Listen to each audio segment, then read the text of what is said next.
Quem é você? Maurício Frischmann, sou de uma família desde 1920 em Curitiba, fui comerciante a vida inteira, exerci função política sem assinar termos de posse e nem ter honorários. Me formei em Direito pela Universidade Federal do Paraná em 1957. Dizer que não exerci a carreira não é verdade, porque eu exerço a carreira todos os dias, nos pareceres que eu dou a respeito da minha atividade profissional. Fiquei muito honrado com o convite feito pelo Luiz Renato para participar dessa elite de curitibanos que conhecem a história da cidade, que conhecem a história desse estado, que conhecem a história do mundo e, quem sabe, possam opinar a respeito daquilo que presumivelmente esteja certo ou esteja errado. Vamos lá. Eu nasci e me criei na Praça Tiradentes, perto da catedral. Era mais um judeu perto da catedral. Amigo do Dom Márcio Eusébio da Rocha, que era o arcebispo, e do Isidoro Micos, que era o sacristão, que comprava os tecidos comigo para fazer a roupa dos padres. Do outro lado da cidade, ou do outro lado da praça, havia a Prefeitura de Curitiba, onde funcionava a Câmara Municipal de Curitiba. Essa Câmara Municipal de Curitiba era presidida por um médico chamado Antenor Pânfilo dos Santos. Ficou muito gravado a figura do Antenor Pânfilo dos Santos, que, em sendo um homem de cor, era o presidente da Câmara Municipal de Curitiba. E foi durante muitos anos.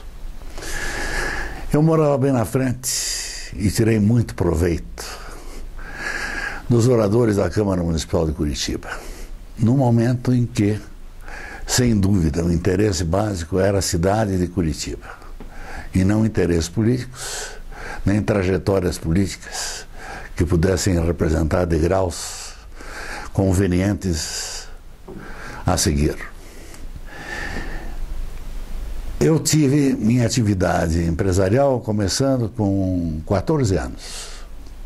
Tirei meu curso clássico no Colégio Novo Ateneu e fui para o batente. Eu era já nessa época extremamente dinheirista. Eu fui trabalhar para ganhar dinheiro e para competir. E assim foi o decurso da minha vida. Hoje eu tenho 81 e ainda não parei. O que valeu como lição da Câmara Municipal de Curitiba e da Prefeitura Municipal de Curitiba, que funcionava no mesmo prédio? Uma lição de vida pública, daquilo que seria necessário para a cidade, aquilo que seria compatível para a cidade, aquilo que seria adequado para a cidade, sem interesses privados. E nesse momento surgiam figuras de grande expressão, oradores aos quais eu invejava, tipo o professor Rubem Requião, o Joaquim de Almeida Peixoto, o Laércio Munhoz, que eram figuras proeminentes. E aí eu faço o primeiro parênteses para estabelecer um pensamento meu.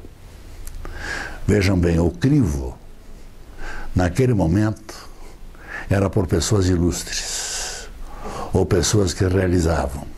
Nisso, incluía muitos médicos, muitos advogados, muitos dentistas, que eram conhecidos na cidade pelo seu mérito profissional.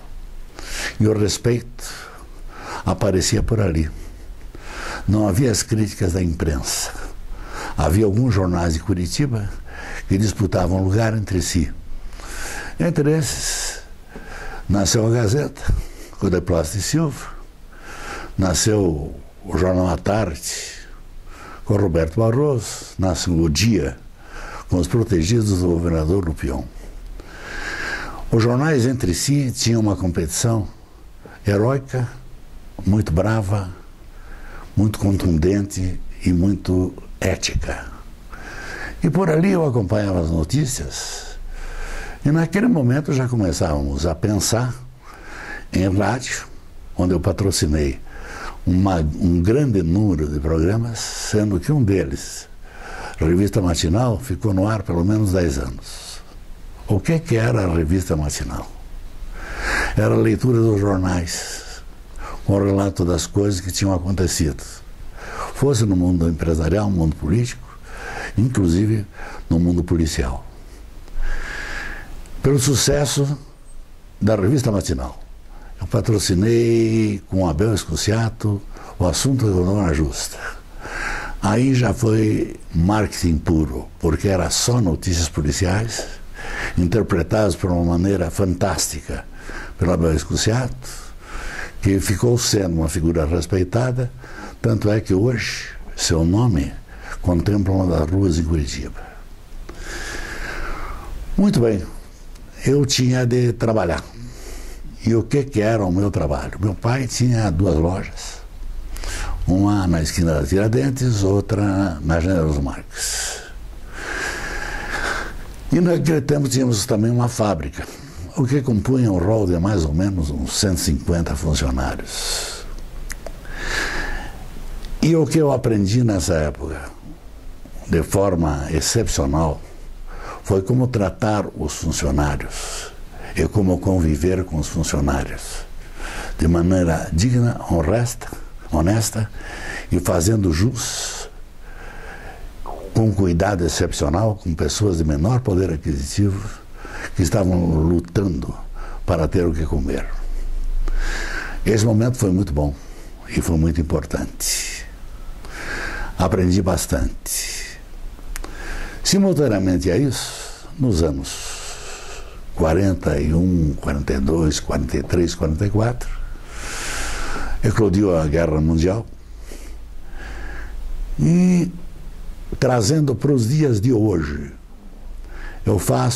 tenho a liberdade de fazer uma avaliação do que acontece na nossa era, que muitos insistem em chamar em era Dilma ou era Lula.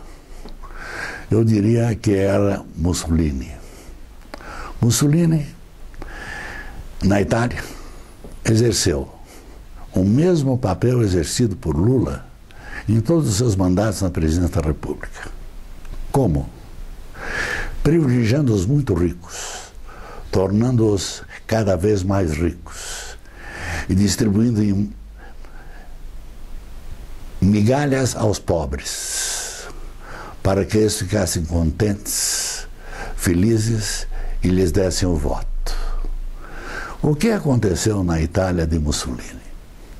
Era um jornalista, um radialista, que convenceu, sem ser presidente de sindicato, ou quem sabe foi, não sei,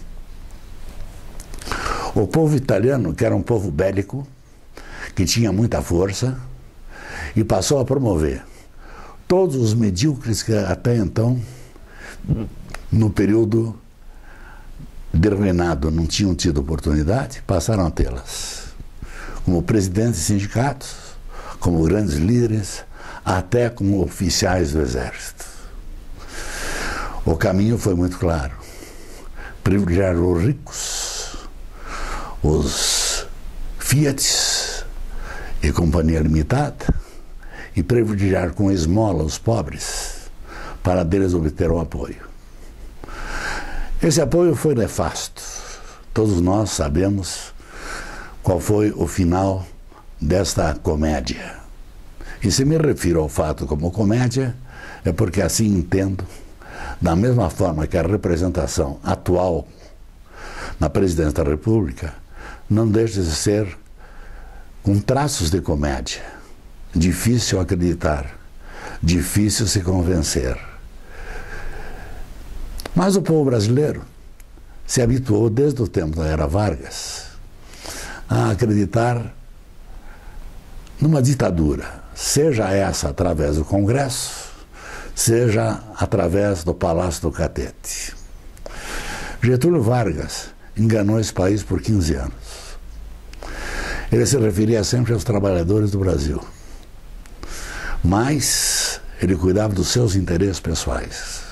Para ter uma ideia, eu explicito isso com muita convicção. Apesar das críticas, as quais acompanho, ao período da Revolução, naquilo que foi cometido com barbárie, eu diria que Getúlio cometeu barbáries muito maiores. Naquele tempo não havia imprensa, não havia testemunhos para divulgar quantas pessoas desapareciam, quantas pessoas eram mortas. E em todas as pelejas, começando em 1932, na Revolução Constitucionalista de São Paulo, constitucionalista porque Getúlio Vargas, em 1930, assumiu o poder e tinha prometido, em cima do seu cavalo alazão, que em 1932 seria constituída uma nova Constituinte. São Paulo se preparou para isso com Armando Salles de Oliveira. Teve de armar gente, teve de ir para a guerra, porque a Constituição não. Nem em 1932, nem em 1934. Em 1937, houve um caso que eu diria que hoje seria até cômico. Getúlio seduziu Plínio Salgado, achando que os camisas verdes, simpatizantes dos regimes nazistas, iriam tomar posse do poder. Cercaram o Palácio Catete e Getúlio mandou prendê-los a todos. Então, aquele acordo amigável, verbal, na prática não teve efeito absolutamente nenhum. Plínio Salgado foi morar em Portugal e, em 1946, foi candidato a presidente da República. E, para vergonha nossa, a única cidade, no meio de meia dúzia de candidatos, em que ele teve um maior índice de votação, foi Curitiba. Havia simpatizantes, a elite curitibana respeitava Plínio Salgado e Roberto Barroso como intelectuais de primeira água. Ao contrário de Getúlio, que se fazia um homem do povo, com os trabalhadores do Brasil e com o salário mínimo implantado a cada dia 1º de maio. Então a nossa história daria, sem dúvida nenhuma, desde que muito bem escrito, um filme. E esse filme não seria um filme sério, não seria um filme dinâmico, não seria um filme realista. Estaria muito mais para Woody Allen do que para Getúlio Vargas, porque a representação de Woody Allen, pelo menos, era autêntica. Ele fazia aquilo não pelo poder, mas pela carreira, enquanto que Getúlio fazia pelo poder. E tinha prestígio. Toda a fotografia do ditador Vargas aparecia nos periódicos e nos noticiários de cinema, que eram obrigatórios, sempre com arcebispo metropolitano do Rio de Janeiro e com Roberto Pereira Costa, que era o general comandante do Exército Brasileiro. Então, com o apoio da Igreja velado e do Exército, a sua força era inquestionável. Sua capacidade de transmitir era muito boa. A única pessoa a quem ele transmitiu, sem engodos e sem enganos, infelizmente foi para uma mulher que naquele tempo não tinha força política para exercer alguma função maior. Agora, se alguém quiser estabelecer algum nível de comparação entre a nossa ilustre e atual presidente e a filha de Getúlio Vargas, Dona Alzira Vargas do Amaral Peixoto, por favor, nós estamos falando de um catedrático e de um primeiro-anista. Passou o tempo da guerra. Veio a época de 1945. 45, na atividade profissional do Luiz Renato Ribas, ele deve ter aproveitado bastante, que foram a época exuberante de Hollywood, com filmes onde todas as pessoas eram muito bem postas, muito bonitas, muito gordinhas. Tinha Esther Williams dançando na piscina, e Xavier Cugat tocando na orquestra. Tudo encantava. E foi um momento muito bom. Tivemos nessa ocasião, em 1946, a posse do Marechal Dutra, que tinha sido o chefe do Estado-Maior do Exército de Getúlio Vargas. Foi eleito com o prestígio de Vargas. A grande realização foram duas. Uma, completar a Via Dutra, que funciona até hoje. Número 2, acabar com o jogo no Brasil, que trouxe grandes proveitos e grandes resultados. Acabando com as estações de veraneio, acabando com as nossas possibilidades de competir com os países vizinhos, mas, teoricamente, e a partir de alguma ideia católica, foi suprimido o jogo no Brasil. Evidentemente que, em sendo o Brasil, permaneceu o jogo por baixo dos tabuleiros de jogos. Bicho já existia, era muito mais antigo. E é onde havia o proveito de muita gente, e quem sabe até as bênçãos do carnaval. Tivemos então um período negro, mas foi um período em que o Paraná teve presença. E isso foi muito importante, porque antes disso o Paraná tinha sido deixado de lado em todos os grandes movimentos políticos do país. E apareceram figuras importantes, como Ney Braga, que foi ministro, por ser amigo íntimo de Café Filho, que era o presidente. Na minha memória jurídica, eu faço lembrar a figura de mais um ministro chamado Bento Munhoz da Rocha Neto, a quem eu invejava profundamente, porque em 50 minutos de preleção ele citava de Sócrates a Platão com uma perfeição extraordinária, com uma fluência extraordinária, num português corretíssimo, o que serviu de exemplo para algum tipo de geração futura e a construção do senso cívico, que já foi motivo de muita chacota e de muita corrupção. Eu não tinha falado até agora nessa palavra. Essa palavra me enoja. Corrupção é um pecado contra Deus. A pessoa que se corrompe, e principalmente as pessoas que corrompem os outros, são pecadores. E um dia, dentro dos meus princípios religiosos, terão contas a acertar no plano superior. 1952, vestibular Faculdade de Direito da Universidade Federal do Paraná. Que dificuldade. O meu brilho foi para o 100º, 20º lugar. Mas eu passei. Passei e já passei numa joalheria onde eu mandei fazer o famoso distintivo da balança. Onde eu colocava nos meus paletós e gravatas que usava na época e que nos trazia um certo status de universitário. A vida universitária foi muito importante, muito interessante, muito dinâmica.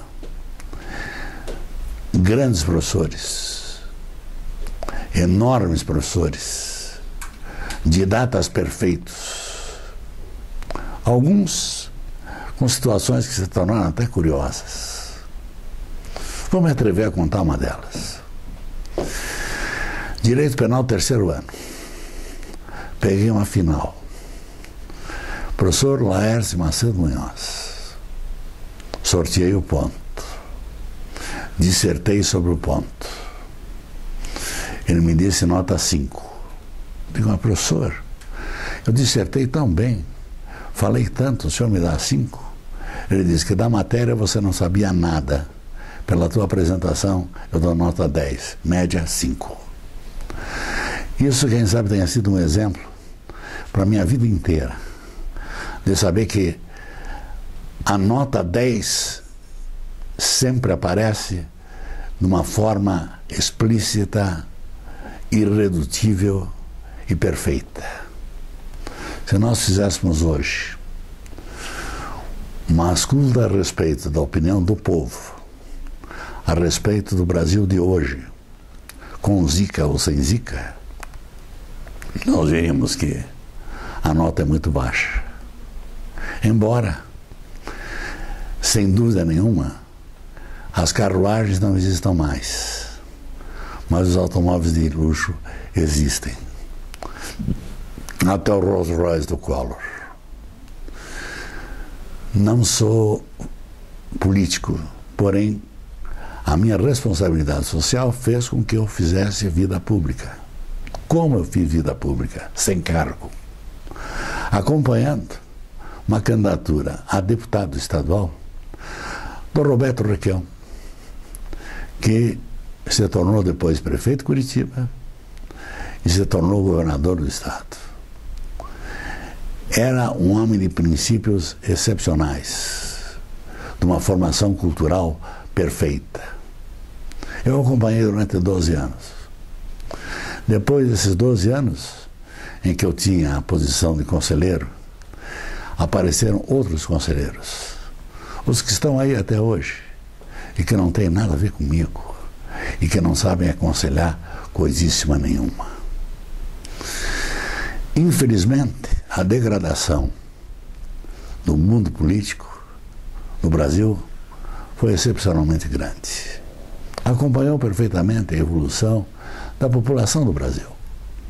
Chegamos a 200 milhões. E a representação desses 200 milhões com os estados e com os municípios e com os territórios, que tem uma representação tão grande quanto São Paulo, deu no que deu. Tivemos épocas riquíssimas, tipo época Sarney. Foi uma das épocas mais ricas da história do Brasil. Não para a população do Brasil, para a família Sarney, que se deliciava com o poder. Pai, mãe, filhos, genros e noras, empilhando pilhas de dinheiro e preparando aquilo que gostavam de fazer, que era comandar. Coitado do Maranhão, ficou atrasado nos 50 anos. Hoje tem um governador que pensa fazer alguma coisa. Mas o que nós temos de ter na conta é que a cultura impregnada, seja no meio de corrupção, seja no meio estadual, com os artifícios usados pelos governadores, pela compra, pelos governadores da compra das câmaras municipais e das condições legislativas do Estado, nós vemos que pouca coisa pode ser feita. Então nós nos tornamos, e eu me incluo nisso, um país de reclamões. Lemos todos os jornais, acompanhamos todos os noticiários. Sem dúvida nenhuma, todos os noticiários são muito bons, de muita categoria e de ricos prestígios, porque nada vai ao ar sem Petrobras ou Banco do Brasil. Estamos vivendo uma fase áurea, porque está aparecendo dinheiro de todos os lados. E nessa fase áurea em que aparece agora 83 milhões, um milagre. Aparece 83 milhões dividido em vários degraus, em que vai privilegiar todos, inclusive o povo com crédito consignado. Isso faz parte da minha formação pessoal. Sempre fui empresário. E quando me falaram em crédito consignado, eu imediatamente publiquei matéria nos jornais contra a adoção do crédito consignado. Por quê? Porque eu partia ainda do princípio da Caixa Econômica Federal, que dizia: vintém poupado é vintém ganho. E esse crédito consignado foi um estímulo para que o pessoal começasse a gastar. E o que foi muito mais grave, não passou a gastar apenas do seu salário, mas influenciado pelas necessidades de família. Muitas vezes a operação era feita por ele para que o filho tivesse possibilidade de frequentar mais uma balada. Chegamos nos dias de hoje. Tem até um convite como recebi com muita honra. Acredito que eu não tenha sido dos mais coerentes ou dos mais brilhantes, daqueles que usaram a palavra. Pouco tenho a contar de mim, mas alguns fatos existiram. Alguns cômicos. Consta que meu pai, um dia, foi procurado por um imigrante novo, que ele pediu um conta-réis emprestado. Meu pai deu R$200. Daí um amigo dele disse: esse homem nunca vai te pagar isso. Ao que meu pai respondeu: eu ganhei 800. Porque se eu tivesse dado 1.000, perderia 1.000. Assim perdi só 200. Então eram figuras esplêndidas, que tinham princípios vários, que tinham preferências ilustres, em que tínhamos clubes respeitáveis, fosse o Curitibanos, fosse o Graciosa. As faculdades federais muito boas. Não havia ainda a germinação das novas universidades, em que os vestibulares eram feitos a convite e não pelo mérito. Hoje, nem falar sobre isso, porque as escaramuças criadas no âmbito universitário, para que alguém, pelo menos, entenda estar cursando alguma faculdade, seja pessoalmente, seja por correspondência, por internet, não forma profissional nenhum.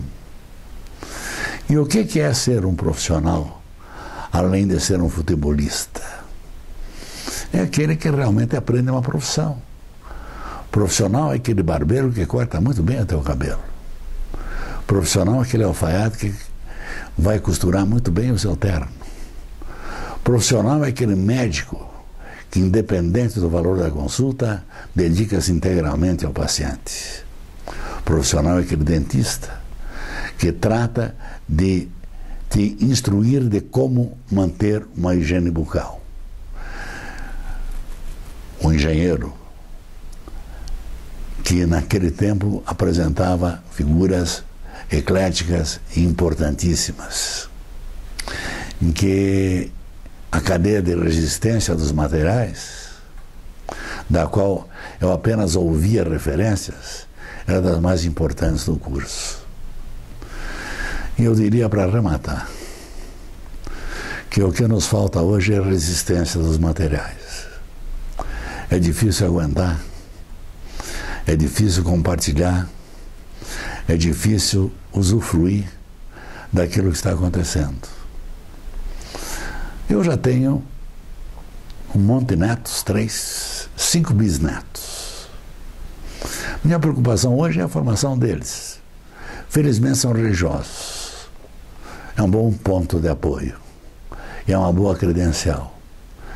Porque tira da vulgaridade e leva para a religião. Eu acho isso muito importante. Como eram importantes os colégios maristas, naquele tempo em que o patrimônio do clero em Curitiba era extremamente modesto, principalmente pelo Colégio Cajuru, que era um internato em que formava mocinhas perfeitas para o casamento. O Colégio Sion em que as mocinhas, além de prendadas, aprendiam o idioma francês. Isso era importante nas camadas mais privilegiadas da sociedade. Aí vem o arremate. Hoje nós temos uma mistura pura de uma camada intelectualmente mais preparada e uma camada sindicalista nada preparada e muito safada. Como é que nós podemos absorver isso? É um problema cultural. Quem sabe não seja para a minha geração. Mas eu entendo que, estabelecendo esse alerta que faço agora privadamente, possa auxiliar aos meus companheiros ao se dirigirem aos filhos e aos netos, quem sabe os bisnetos, no sentido de que entendam, apreciem e, principalmente, estudem a história do Brasil. Nós sabemos que hoje no vestibular a Era Vargas não aparece. Deveria aparecer. Foram 15 anos de ditadura à moda de Mussolini, Franco, Salazar. Nós importamos modelos de Portugal e de Espanha. Péssimos modelos. O que representa até o dia de hoje como os países com grandes dificuldades e os países mais atrasados do continente europeu. Viva Curitiba! Nós, felizmente, vivemos uma cidade extremamente aprazível, ainda encantadora, com uma população ótima, onde ainda temos uma geração de intelectuais, de pessoas preparadas, de bons comerciantes, de bons industriais, que souberam espalhar pelo mercado nacional os mate-leão, as águas fino, que sem dúvida nenhuma motivo de muito orgulho para todos nós. O que é que eu posso dizer mais? Não sei como é que está meu tempo, mas o que eu posso fazer é agradecer. Agradecer a este movimento que está sendo formado, que terá um grande poder no desenvolvimento cultural da cidade e que nos deixará muito mais felizes e muito mais tranquilos. Nos deixará mais leves por ter cumprido pelo menos parte de uma missão que Deus nos dedicou. Boa tarde. Vamos